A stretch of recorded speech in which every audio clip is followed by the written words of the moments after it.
I'd like to take this opportunity to thank the President of Action SA, Mr. Mashaba, for inviting me to be part of the Fix-It team.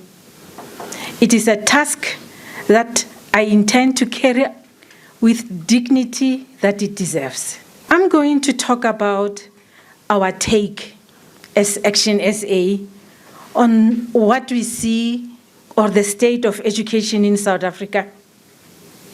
And we all agree, and I'm sure South Africans will agree with us, that there's a lot that needs to be fixed. I'm going to mention just a few. We talk of pit toilets, overcrowded classrooms, overburdened and underpaid teachers, disempowered school principals, influence of unions on quality, on employment, even on production in schools, decaying school infrastructure. That pains me the most.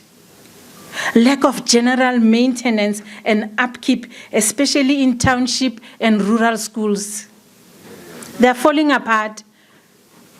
There was a ceiling that fell on some kids in Tembisa 2 weeks ago. Poor quality of education outcomes. I'm sure you are aware, South Africans, that there was a study that was made, and the discovery was that 81% of South African learners in grade 4, ages around 10, cannot read for meaning. This translates to 8 out of 10 grade 4 learners not being able to comprehend what they read. That's sad. And this situation is felt right through all the way to tertiary, and you'll agree with me, my fellow doctor here. We feel it even in tertiary. And we can even see the evidence of high dropout rates of first-year students. They drop out between 50 and 60% of first-year students. The list I mentioned is not exhaustive, and I'm sure there's more I can get from all of you concerning the challenges that education, basic education, faces in South Africa. So I'm going to address and talk to you about just a few. And due to time, I think I'll just mention 4 things that I'll be talking about this morning. So I'm going to address a few of the solutions that we have in place as Action SA to fix the challenges the country faces in education. Action SA recognizes the role that quality education plays in improving the lives of people in general. We endeavor to come up with systems that will ensure that this is realized in a meaningful and sustainable manner. It should be sustainable. So I'm going to mention just 4 things for this morning. 1, we intend to work with teachers to improve learning outcomes. We aim to prioritize the amendment of salary structures for educators through ensuring the allocation of a sufficient budget for this initiative. The structure should take into consideration one's qualification and experience. It can't be a one-size-fits-all. Input should be matched with output. There should be incentive schemes that we are going to create to reward excellence. Excellence must be rewarded. It must be recognized in schools.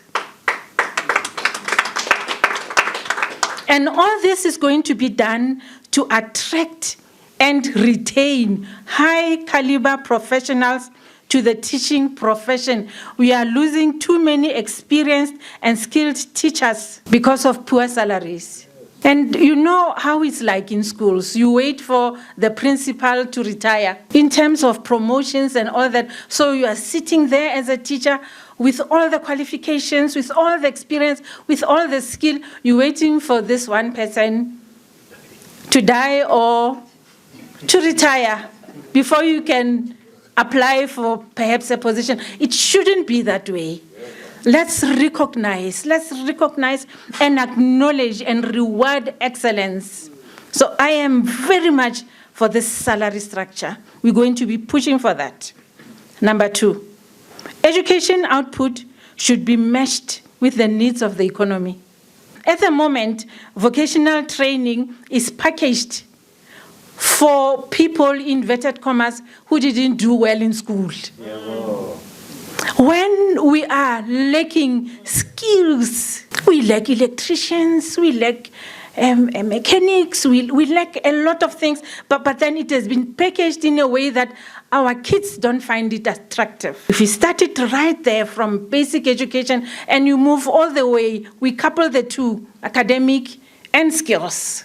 As Action SA, we will structure the vocational and artisan skills that are in demand in our country to increase the employment of graduates.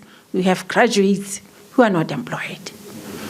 There's something wrong with our education system. Number 3, early childhood development. In my language, in Setswana, we say, Lord, you fix it when it is still young. We intend to adopt a scaffolding approach to basic education, starting from the known to the unknown, from the complex and the simple to the complex. And we will also, as Action SA, advocate for mother tongue teaching as a foundation of teaching and the learning of another language and other languages to ensure a firm foundation in language, in basic numeracy and life skills. Are you aware that if kids who cannot read with comprehension cannot even read with comprehension even in their mother languages? We need to instill critical thinking. Ask the question, what is this? Why do we have it here? What is its purpose? Can it be fixed? Can it be made better? Critical thinking. The last thing I'm going to talk about is monitoring, evaluation and development. We intend, as Action SA, to reintroduce school inspectors. This will be made up of experts who will be there to develop systems to improve performance in schools and also to increase accountability in schools. We cannot look on and see the decay and look the other way. It's time for action. And Action SA is just here for that. In closing, I'm going to leave you with this African proverb. It says that even the tallest mountain cannot block the sun. You are not going to block us. We are going to shine as we fix it.